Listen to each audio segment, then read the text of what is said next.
Сәлеметсіңдер ме, құрметті балалар? Жаңа сабағымызды бастайық.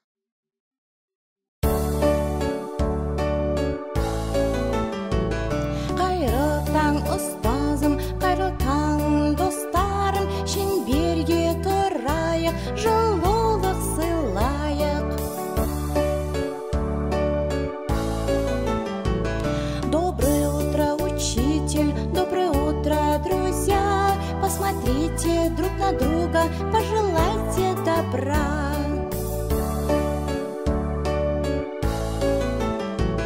Good morning, good morning, good morning to you. Good morning, we are glad to see you. Балалар, бүгін біз жаңа бөлімді бастаймыз. Бөлімнің атауы саяхат. Музыкалық саяхатқа шығайық. Қызықты саяхатымыз әсем ән мен күйлерге жалғасады. Шырқалатын ән мен тыңдалатын музыка саяхатқа шыққанда сенің көңіл күйіңді арттыра түседі. Бүгінгі сабағымыздың тақырыбы жұлдызшаның саяхаты. Балалар, бүгінгі сабақта музыкалық сауаттылығыңды арттырасың. Жұлдызшамен бірге аспан денелеріне саяхат жасайсың. Жаңа ән үйренесің. Жұлдызшаның басынан өткен мына оқиғаны тыңдап алайық. Бір күні жұлдызша саяхатқа шықпақшы болады. Бұрын саяхатқа шығып көрмеген жұлдызша адасып, ауылын таба алмай қалады. Не істерін білмей тұрғанда, жұлдызшаға аспандағы достары көмекке келеді. Олар ай, шолпан, темірқазық. Жұлдызшаға түнгі мезгілде жұлдыздарға, айға қарап, жол табуды үйретеді. Сөйтіп, жұлдызша достарының көмегінің арқасында аман-есен ауылға қайтып оралады. Содан бері жұлдызша саяхатқа шыққанда өзі жол таба білетін болған екен.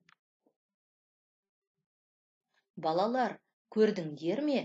Аспан денелеріне қарап, біз өзіміздің жолымызды бағдарлай алады екенбіз. Ал сендер темірқазық жұлдызы арқылы оңтүстік, солтүстік, батыс, шығыстың қайда тұрғанын білуге болатынын білесіңдер ме? Темірқазық аспандағы ең жарық жұлдыз емес, дегенмен ол сізге түнде жол тауып бағдарлауға көмектеседі. Темірқазық немесе поляр жұлдызы жердің солтүстік полюсы үстінде дерлік, оның айналу білігін бойлай орналасады.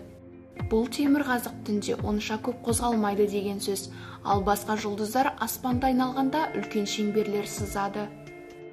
Түн бұлтсыз болса, темірқазықты табу оңай. Алдымен жеті қарақшыны табыңыз. Оның ожауының шетіндегі екі жұлдыз темірқазыққа нұсқайды. Ол кіші ожаудың сабының шеті немесе кіші аюшоқ жұлдызындағы қонжықтың құйрығы.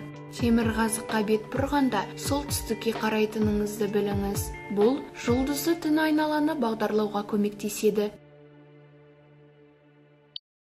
Саяхат сөзін үш тілде айтып үйренейік. Қазақ тілінде саяхат, орыс тілінде путешествие, ағылшын тілінде travel.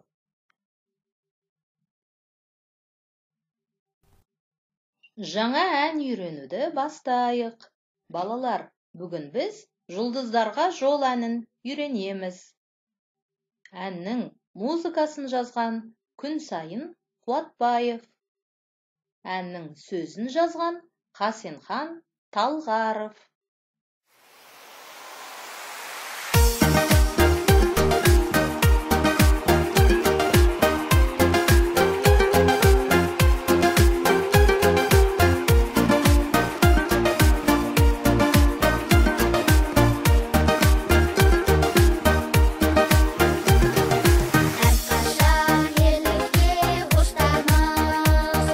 Қажымас дарын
Енді саяхат сөзін Кервин әдісін қолданып, әуенмен орындап көрейік.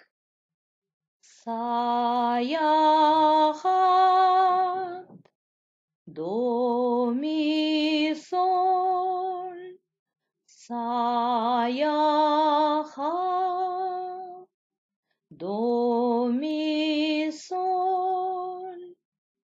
Жарайсыңдар, балалар.